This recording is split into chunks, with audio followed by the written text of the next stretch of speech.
Hola a todos, ¿cómo andan? Espero que bien. Vamos acá de nuevo para ver algunos temas de matemática inicial. En este caso vamos a ver modelo cuadrático, ¿sí? A pedido del público. Así que bueno, ahí vamos. Vamos a hacer un repasito de algunas cuestiones teóricas sencillas que van a ser útiles para después resolver los problemas que voy a resolver a continuación. Bueno, primero que la representación gráfica del modelo cuadrático es una parábola, si es una curva que se llama parábola, tiene ciertas particularidades que otras no tienen. ¿Sí? Que ahora vamos a ver cuáles son, pero en principio van a haber de dos tipos, las que son de concavidad positiva y las que son de concavidad negativa. Tiene que ver con el sentido que tienen las ramas, ¿sí? La concavidad positiva tiene las dos ramas hacia arriba, ¿sí? La izquierda y la derecha van hacia arriba, mientras que la curvita, la pancita esa, el vértice, está hacia abajo, ¿sí? En cambio, la de concavidad negativa, el vértice, la pancita la tienen hacia arriba y las ramas, las dos, hacia abajo, ¿sí? Bueno, esos son los dos tipos de parábolas que pueden aparecer. ¿Tá? Sigamos. Les decía que tienen ciertas particularidades. Bueno, tiene que ver con esto, con que las parábolas son simétricas. ¿Sí? Simétricas quieren decir que son como un reflejo. ¿Sí? Y se reflejan a partir del eje de simetría. El eje de simetría pasa justo por entre medio de la curva. Por lo tanto, si yo doblase la curva por esa línea, las dos ramas quedarían una encima de la otra, ¿sí? Coincidirían, pero exactamente, perfectamente. Ya sea que sea de concavidad positiva o negativa, esto va a pasar lo mismo. En toda parábola, esto ténganlo presente, no tiene que ver con que sea positiva o negativa, sino que en toda parábola siempre se va a cumplir esto de la simetría, ¿sí? Ténganlo presente. Y otra cosa interesante, que es un dato relevante cuando uno está resolviendo un problema, es que sobre el eje de simetría siempre va a estar tanto el mínimo como el máximo. ¿Sí? Fíjense a la izquierda, por ejemplo, la curva de la izquierda. La curva viene bajando, llega a ese punto, ¿sí? Que se llama mínimo, y a partir de ahí empieza a subir. ¿Sí? En ese cambio de dirección es donde voy a tener el mínimo. Y lo mismo pasa con la curva de la derecha, donde la curva cambia de dirección, porque viene subiendo, y en un momento empieza a bajar, bueno, en ese punto tengo el máximo. Y lo que ocurre es que justamente en esos dos puntos pasa siempre el eje de simetría. ¿Sí? Donde corta el eje de simetría de la curva, siempre va a estar el vértice, ya sea mínimo o sea máximo. Eso es interesante saberlo, porque si a uno, por ejemplo, le piden calcular un máximo, ya sabemos que pasó por el eje de simetría. O sea que si encuentro el eje de simetría, puedo encontrar el máximo. ¿Sí? Sigamos. Bueno, acá está lo que les decía de la parábola simétrica. Les pongo un ejemplo sencillo. Si ustedes notan, todos los puntos, el de la izquierda y la derecha, están a igual distancia del eje de simetría. Elijan los pares de puntos que elijan, ¿sí? Si los eligen a la misma altura, ¿no? Si yo elijo un punto de arriba de la izquierda y un punto de abajo de la derecha, obviamente no va a pasar. Pero si elijo dos puntos que estén a la misma altura, seguramente van a estar a igual distancia del eje de simetría. ¿Sí? Ahí marqué 3 puntos de un lado, 3 puntos del otro, y un punto de la izquierda, si lo comparo con el de la derecha, que está a la misma altura, tiene que estar a igual distancia del centro. Bueno, eso pasa con todos los puntos de la parábola, ¿sí? Son lo que se llaman pares simétricos, son puntos simétricos. Todos los infinitos puntos de la parábola tienen su reflejo del otro lado del eje de simetría, ¿sí? Esto es interesante. Por ejemplo, las raíces. Si ustedes tienen las dos raíces, que son dos puntos que están a la misma altura, porque están los dos puntos sobre el eje horizontal, sobre el eje X, bueno, van a estar a igual distancia del eje de simetría. O dicho de otra forma, si yo tengo marcado los dos puntos, que son las dos raíces, entre medio de esos dos puntos, sí o sí, tiene que pasar el eje de simetría. O sea que tengo una manera de encontrar el eje de simetría. Conociendo las raíces, puedo encontrar fácilmente el eje de simetría porque está en el medio. ¿Sí? Eso lo vamos a hacer después igual. Bueno, arranquemos entonces. Modelo cuadrático, vamos a hacer un primer problema. Este problema lo saqué también del aula, es uno que ustedes hicieron. Le cambié algunas cosas, no es exactamente igual, pero se trata de lo mismo.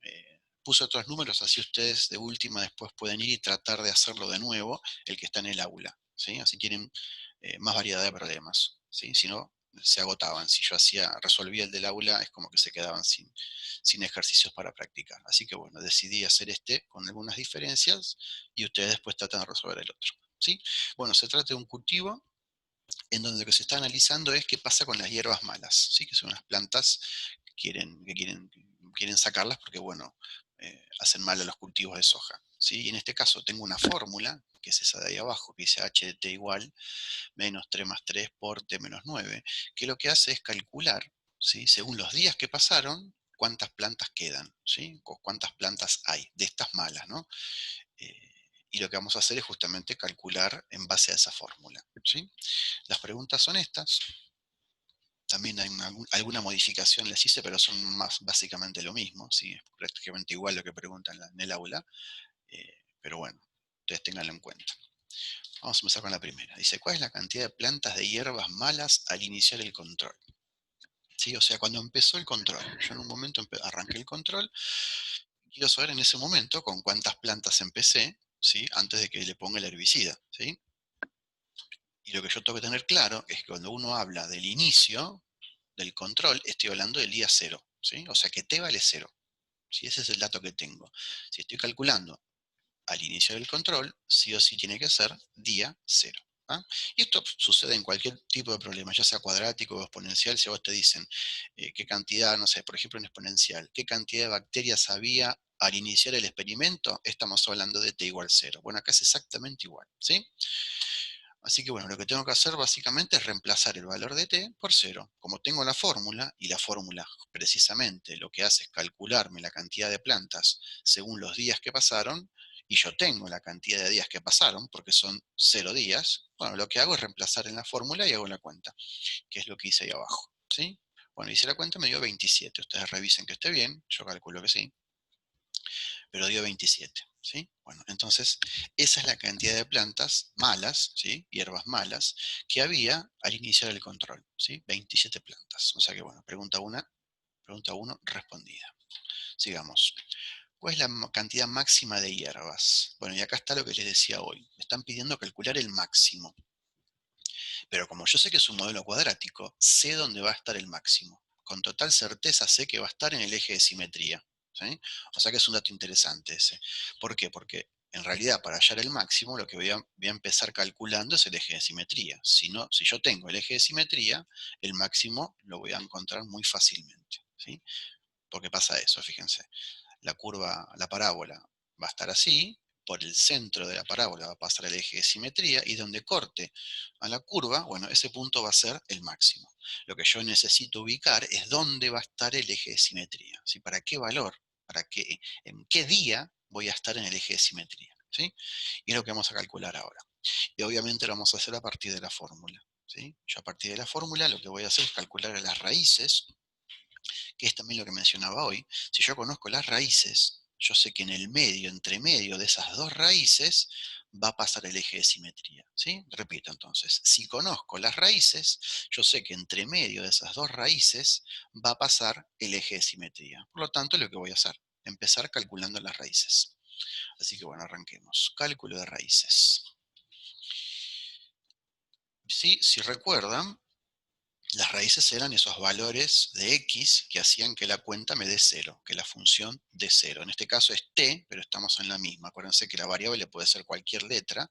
Lo importante es saber qué representa. En este caso pusieron t porque estamos hablando de tiempo, pero podría haber sido x, ¿sí? O sea, en este caso lo que estamos buscando es qué pongo, qué números pongo en t para que el resultado me dé cero, ¿sí? Y tengo dos opciones: o que el factor t más 3 se haga 0, o el factor t menos 9 se haga 0, ¿sí? Y ahí son esos dos valores, esos son los resultados. Si yo en t pongo menos 3 más 3 me da 0. Bien, ahí encontré una raíz. Ahora, si en t pongo 9, 9 menos 9 es 0, ahí encontré la otra raíz. Bueno, bastante simple era al final, ¿sí? Bueno, esto se resuelve así, lo de las raíces, porque estoy en un caso de función cuadrática en forma factorizada, ¿sí? Si no fuese factorizada, tengo que hacer otra cosa, ¿sí? Pero en este caso, como es un modelo cuadrático expresado en forma factorizada, calcular las raíces es bastante simple, ¿sí? Y bueno, lo que les decía entonces, si yo tengo las dos raíces, ahí marqué los dos puntos, menos 3 y 9. Por en medio de esos dos puntos tiene que estar el eje de simetría, justo en medio. Lo que yo tengo que calcular ahora, ¿cuál es ese número? ¿Cuál es el número que está justo entre medio de menos 3 y 9? Y es lo que vamos a hacer ahora. Esto lo vieron lo tienen escrito, seguramente lo han leído en el aula, en la clase 3, que dice que para encontrar el eje de simetría uno puede hacer el promedio entre las raíces, ¿sí? Y es lo que vamos a hacer. Si tengo las dos raíces, que eran -3 y 9, bueno, las voy a sumar y las voy a dividir por 2. Eso sacar el promedio. Bueno, me dio 3. O sea que a los 3 días voy a estar en el eje de simetría, o sea, en el máximo, ¿sí? Ahora la pregunta es, yo sé que a los 3 días voy a obtener el máximo, pero ¿cuánto vale ese máximo? Bueno, para encontrar el valor de ese máximo, lo que hago es reemplazar en la fórmula. Reemplazo el 3 en la fórmula y ahí me dio 36. ¿Sí? O sea que la cantidad máxima de hierbas malas es esa, 36. Bueno, como verán, es bastante sencillo. Acá les hice un dibujito para que se entienda. Ahí tienen las dos raíces, -3 y 9. Justo en el medio pasa el eje de simetría, que ya sé que es en 3. Y acá un detalle para que se entienda lo que estoy diciendo. El 3 hasta el 9 hay 6 de distancia. Y del 3 al -3 también hay 6 de distancia. ¿Sí? Esto pasa porque, decíamos hoy, son puntos simétricos. En la parábola, todos los valores que están a la misma altura, todos los puntos que están a la misma altura, están equidistantes del centro, o sea, del eje de simetría. Por eso es normal que esto suceda. Por eso el 3 justo cayó entre medio del -3 y 9, que es otra forma de encontrar el eje de simetría. Uno podría encontrarlo a ojo. Si yo sé que la raíz es -3 y la raíz es 9, uno podría ir buscándolo a ojo y lo puedes encontrar. No es muy complicado. Lo que pasa que, bueno, si fuesen números con coma o valores más complejos o valores más grandes, y se hace bastante engorroso. O sea que de una manera fácil, sencilla, saco el promedio y listo, encuentro el medio. Bueno, y ahí marqué el punto que es el máximo, que fíjense que vendría a ser el vértice de la parábola. O sea que la parábola arrancaría en -3, va subiendo, llega a ese punto azul ahí arriba, al máximo, y de ahí empieza a bajar y llega hasta 9. Y ahí me queda dibujada la parábola con las ramas hacia abajo, que después las vamos a ver. Por ahora solamente lo que calculamos fue esto, así que el gráfico lo hacemos después. No quiero sobrecargarlos ahora. Bueno, sigamos. Vamos con la pregunta 3 y 4. Que la pregunta 3 y 4 la voy a responder a partir de gráfico porque es más fácil, es más sencillo explicarlo directamente todo en el gráfico. Y lo que me piden acá básicamente son dos cosas. Primero me piden el gráfico, ¿sí? Que es la pregunta 4. Bueno, el gráfico lo vamos a hacer. Pero en la pregunta 3 me dice cuántos días pasan hasta que no quede ninguna hierba mala en el cultivo, ¿sí? Y para eso vamos a ayudarnos con la representación gráfica. Bueno, la representación gráfica en principio es esta. Marqué en punteado rojo la parábola completa, ¿sí? Fíjense que la raíz -3 y la raíz 9, ¿sí? Yo las había marcado antes, pero como estamos trabajando con una situación problemática real, eh, los números que están en el eje horizontal son días, entonces no tiene sentido hablar de -3 días, ¿sí? Por eso que la curva en realidad no es toda la curva, sino que va a ser parte de la curva. Yo acá se las dibujé completa en punteado rojo para que vean dónde está la parábola. Y para que vean también que el eje de simetría efectivamente pasa en medio de esa parábola, ¿sí? Bueno, ahí tienen el máximo, tienen las raíces marcadas las dos, y también marqué la cantidad de plantas al inicio del control, que eran 27, que eso corresponde a la ordenada del origen, ¿sí? Cuando uno les pide calcular la ordenada del origen, lo que estamos calculando es el valor inicial, ¿sí? Que la calculo reemplazando por 0, ya vimos hoy, por t igual 0. Bien, vamos entonces a la curva, a la representación gráfica de mi situación particular, ¿sí? O sea, respetando el dominio, los valores válidos. Y esos valores válidos son a partir del 0. Yo puedo empezar a contar a partir del día 0, ¿sí? De 0 en adelante. Y esa es la curva, ¿sí? Es la misma que la anterior, solo que está recortada. Agarré la parte que me sirve, digamos.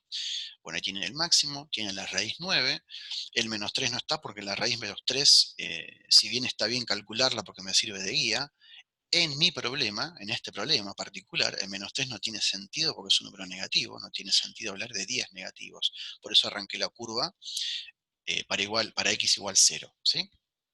Bien, y decía que voy a usar el gráfico para contestar la pregunta 3. Este sería el gráfico, ¿sí? Acá dice la representación gráfica.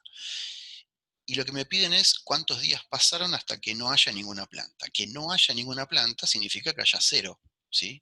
Y si ustedes miran el gráfico, ¿en qué momento hay 0 plantas? A los 9 días, o sea, en la raíz 9, ¿sí? O sea que mi respuesta sería esa. A los 9 días, sí, no quedó ninguna planta. Porque es la raíz, básicamente, ¿sí? A los 9 días no queda ninguna hierba mala en el cultivo. ¿sí? Así de sencillo. Bien, problema 1 entonces, resuelto. Vamos con el problema 2. ¿Sí? Bueno, también este es parecido a uno que ustedes hicieron, que se plantea en el aula. Yo le cambié algunos números, insisto, para que no sea exactamente igual. Y una cosa que tiene que quedar claro en este ejercicio particular, yo hasta me mareé también cuando lo leí, por un momento me mareé porque no leí la parte de abajo. Entonces, moraleja, hay que leer todo el enunciado, ¿sí? No lean parte. Yo leí solo los de arriba, leí la fórmula y no leí que abajo decía, en esta expresión, K es la cantidad de miles de kilogramos de harina, ¿sí? O sea que, ojo, cuando yo reemplazo en K, estoy reemplazando por un valor que representa miles de kilogramos. O sea, si yo en K pongo 2, no estoy diciendo que vale 2 kilos, sino que ese 2 vale 2000, ¿sí? Pero en la fórmula voy a poner el 2, no voy a poner 2000. ¿Ah? Y lo mismo el resultado. El resultado no me da en pesos, sino que me da en miles de pesos. O sea que si el resultado me da 8, no es 8 pesos, son 8000 pesos. ¿Sí? Un detalle. Pero se los aclaro porque cuando vayan a hacer las cuentas van a dar números raros, como decir números muy chiquitos, que pareciera que no tuviese sentido, pero sí, tiene que ver con eso, porque las unidades están en miles de pesos y en miles de kilogramos. ¿Sí? Bueno, sigamos. Estas son las preguntas. Fíjense la pregunta 2. ¿Cuál es el ingreso si se venden 4000 kilos? Bueno, yo en la fórmula no voy a poner 4000, voy a poner 4, porque son 4000 y la fórmula funciona con miles de kilos. Entonces voy a poner 4. ¿Sí? Parece medio confuso, pero bueno, es simplemente para ahorrarse ceros, para que no den números tan grandes. Entonces los resultados que me dan, yo sé que tengo que agregarle 3 ceros. Listo, nada más. Es solo para eso, para hacerlo más sencillo. Bueno, arranquemos. Vamos con la pregunta 1. Dice, ¿para qué cantidad de kilos de harina se logra el máximo ingreso? ¿De cuántos pesos es ese ingreso máximo? Otra vez estamos con el máximo, ¿sí? Y obviamente vamos a hacerlo de la misma forma que lo hicimos antes. Si tengo las raíces, busco el promedio entre las raíces, o sea, busco la mitad, el medio entre las dos raíces, tengo el eje de simetría, y si tengo el eje de simetría, puedo calcular el máximo, ¿sí? Básicamente vamos a hacer lo mismo. Bueno, empecemos calculando las raíces. Ya vimos que para calcular las raíces lo que tengo que hacer es igualar a 0. O sea, lo que estoy buscando es que pongo en el valor k para que la cuenta me dé 0. Nota. Acá la fórmula cuadrática está expresada de otra forma. Ya no está en forma factorizada, sino que está en forma polinómica. Cuando está en forma polinómica, no es tan simple de encontrar la raíz. Ya tengo que hacer algunas cuentitas más. Yo en particular lo voy a hacerlas de dos formas. Una, factorizando. En este caso particular lo puedo hacer. No siempre se puede hacer. Pero en este caso se puede, así que bueno, se los voy a hacer para que tengan otra manera de resolverlo. Y si no, la clásica, que es usando la fórmula resolvente, que esta funciona siempre. Siempre que esté en formato polinómico, ¿sí? Por ejemplo, la resolvente en la forma factorizada no funciona, ¿sí? Si quieren usar la resolvente en una fórmula factorizada, lo que tienen que hacer es resolver todas las distributivas, llegar a a la forma polinómica y ahí sí pueden aplicar la fórmula resolvente, si no, no funciona. ¿Sí? Así que empecemos. Empecemos calculando raíces factorizando. ¿Sí? Y tiene que ver con esto. ¿Sí? Yo tengo la expresión, veo que se repite k, voy a sacar factor común, ¿sí? Menos 2k, y me queda menos 2k por k menos 20. Noten que en realidad lo que hice fue pasar de una expresión polinómica, pasé a una expresión factorizada. Y ya sabemos que la expresión factorizada es muy fácil calcular raíces. Ya lo hicimos hoy. Lo que tiene que pasar es que menos 2k sea 0 o k menos 20 sea 0. ¿Sí? Y los resultados son esos. Si yo pongo 0 en k, 2 por 0, 0, listo, funciona. Y si pongo 20 en k, 20 menos 20, 0, funciona. Ahí encontré las raíces. Bueno, esto sería factorizando. Insisto, no siempre se puede factorizar, en algunos casos. No voy a ponerme a analizar casos porque el video no terminaría más. Pero bueno, si quieren, después pueden investigar o indagar, o me pueden preguntar por los foros si quieren saber algo más al respecto. Bueno, vamos con la fórmula resolvente. Tengo la fórmula, o sea, la función original, ¿sí? De esa función voy a sacar los valores de a, b y c, ¿sí? En este caso a vale menos 2, que es el término cuadrático, o sea, la que está al cuadrado, digamos. B vale 40, es el término lineal, que es la k elevado a la 1. Y c, que es el término que no tiene x, ¿sí? Que en este caso, como no hay nada, vale 0, ¿sí? Y esos números los tengo que poner acá, en esta hermosa fórmula, ¿sí? Hay que acordarse de esta fórmula, bastante larga, pero bueno. Yo por eso mucho no la uso, pero en este caso, o en otros más complejos, es de gran utilidad. Bueno, acá fui reemplazando, ustedes revisen después las cuentas si quieren, no voy a ponerme a hacer cuenta por cuenta, pero básicamente es eso. Y me interesa esto en realidad. Llegamos acá. Si ustedes van resolviendo, llegan a esta cuentita. Menos 40 más menos 40 dividido menos 4. Ese más menos en realidad significa que tengo dos cuentas en una. Tengo una suma y tengo una resta. Y es lógico que así sea porque ustedes saben que voy a tener dos raíces. Una raíz va a salir de la suma y la otra va a salir de la resta. Puede pasar que las dos raíces den lo mismo, ¿sí? Puede pasar. En algunas situaciones puede ser que vos haces la suma y haces la resta y llegás al mismo número. Puede pasar. Son las fórmulas, son los problemas de cuadrática que tienen una sola raíz. Que existen, incluso existen sin ninguna raíz, que incluso en el aula tienen un ejemplo, ¿sí? De una función cuadrática que no tiene raíz. Bueno, en este caso es una que tiene dos, ¿sí? Y son esas dos. Fíjense, ahí resolví arriba la suma, abajo resolví la resta, y me dieron 0 y 20. Y es lógico porque ya sabemos que son 0 y 20. Ya lo habíamos calculado antes. Fíjense arriba que cuando factorizamos nos dio 0 y 20, y abajo con la fórmula resolvente también nos dio 0 y 20. Esto también es un detalle, parece una tontería, pero use el método que use, las raíces tienen que darme lo mismo, ¿sí? No es que depende del método que uso, me da una raíz u otra, no, no, tienen que ser las mismas. O sea, la fórmula, la función es la misma, las raíces son 0 y 20, punto. Uses el método que uses, tiene que dar igual, ¿sí? Esto ténganlo presente siempre. Bueno, tengo las raíces. Vamos a calcular entonces el eje de simetría, ¿sí? Que dijimos que teníamos que calcular el promedio. Entonces hago 0 más 20, divido por 2, y ahí encontré el eje de simetría, que vale 10. Bueno, y acá ya tengo un dato interesante, que ya está, es parte de la pregunta, porque decía para cuántos kilos de harina se obtiene el máximo ingreso. Bueno, para 10 kilos, no. Acuérdense que eran 10 miles. Entonces, para 10.000 kilos se obtiene el máximo ingreso, ¿sí? Yo ya sé que para ese valor voy a obtener el valor máximo. ¿Por qué? Porque ese es el eje de simetría. Ahora, yo necesito, además necesito saber cuánta plata es ese ingreso, ¿sí? Yo sé que con 10.000 kilos obtengo el máximo ingreso. Bueno, ¿cuánta plata es ese máximo ingreso? Bueno, esa es la otra parte de la pregunta, ¿sí? Que lo que voy a hacer es reemplazar directamente el 10.000 en la fórmula y hago la cuenta, ¿sí?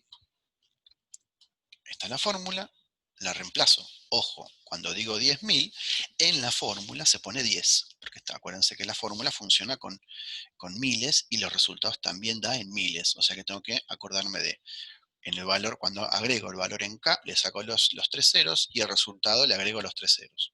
Esto para este problema particular, no, no quiere decir que en todos los problemas tenga que hacer lo mismo. En este está aclarado que funciona así, bueno, tengo que tener ese cuidado. Bueno, ahí está, me dio 200, por lo tanto significa que son 200.000 pesos el ingreso máximo cuando vendo 10.000 kilos de harina. ¿Sí? Sigamos. Pregunta 2. ¿Cuál es el ingreso si vendo 4.000 kilos? ¿Y para cuál otra cantidad de kilos se produce el mismo ingreso? Bueno, empecemos por la más fácil, que es si vendo 4.000 kilos, ¿cuánto será el ingreso? Bueno, esto es fácil porque si tengo la fórmula, solo reemplazo por el 4.000 y hago la cuenta. Que en este caso, recuerden, no voy a reemplazar por 4.000, sino por 4. Y ahí me dio 128, y el 128 significa 128.000. O sea que si vendo 4.000 kilos, el ingreso será de 128.000 pesos. Y la segunda parte dice, ¿para qué otra cantidad de kilos se produce el mismo ingreso? Esto tiene que ver con los simétricos que hablábamos hoy, ¿sí? Hay un valor para el cual el resultado va a ser exactamente igual que para 4. Lo tengo que encontrar. Y no es muy difícil de encontrarlo. Simplemente tengo que buscar el simétrico de 4, ¿sí? Respecto al eje de simetría, ¿sí? Esto tengo que hacer. Yo sé que 10 es el eje de simetría. Yo sé que para 4 me dio 128, ¿sí? Y 4, fíjense que está a la izquierda del 10 y está a 6 de distancia. ¿Dónde va a estar el reflejo de 4? Y a la derecha del 10 y a 6 de distancia. ¿Y qué número tengo a la derecha del 10 que esté a 6 de distancia? El 16. O sea que ya lo encontré. Significa que para 16.000 kilogramos dará el mismo ingreso. Se los dejo a ustedes, reemplacen el 16 en la fórmula y van a ver que también les da 128. ¿Sí? Eso se los dejo de tarea. Si no tengo que hacer todo yo, no está bien. Vamos al punto 3. Representar gráficamente, dice. Vamos a hacer el gráfico. Bueno, el gráfico básicamente sería ese. Ya acá directamente no grafiqué las partes negativas, o sea, grafiqué solo lo que corresponde al problema, o sea, desde 0 hasta 20. Que en realidad uno podría seguir graficando de 20 en adelante porque podía darme, en lugar de ingresos, pérdidas, porque me darían valores negativos. Bueno, acá no lo agregué porque se me hacía el gráfico muy grande, pero en realidad ustedes acá deberían agregar un cachito más a partir del 20, un cachito más como para que se vea que si vendo más de 20.000 kilos, ¿sí? No voy a tener ganancias, sino que voy a tener pérdida, ¿sí? Bien, fíjense que ahí marqué las dos raíces, 0 y 20, el eje de simetría que está en 10, fíjense que el máximo es el punto que está ahí arriba, ¿sí? Que está a la altura de 200, ¿sí? Y una cosa que quiero que vean acá, vamos a aprovechar que tenemos el gráfico, son los puntos de recién que decíamos de los puntos simétricos. Fíjense, para 4 me dio 128.000, ¿sí? Y para 16 también me da 128.000. ¿Ven que están a la misma altura? ¿Sí? Están a igual distancia del eje de simetría. Por eso es que dan el mismo resultado. Entonces yo, por ejemplo, les preguntara, ¿para qué otro valor da lo mismo que para 2, por ejemplo? ¿Sí? Si ustedes se fijan, el 2 está a 8 de distancia del 10, y al otro lado, ¿qué número está a 8 de distancia del 10? El 18. Si se fijan, el 2 y el 18 dan exactamente el mismo resultado. Y así podrían encontrar todos los pares simétricos que quisieran, ¿sí? Que son valores diferentes de X, pero que dan el mismo resultado en Y, ¿sí? Bueno, hasta acá llegamos. Espero que les haya servido. Si tienen dudas al respecto, ya saben que tienen los foros para preguntar, ya sea de este video o de las actividades del aula. Así que bueno, tengan la libertad de hacerlo si necesitan. Bueno, será hasta la próxima.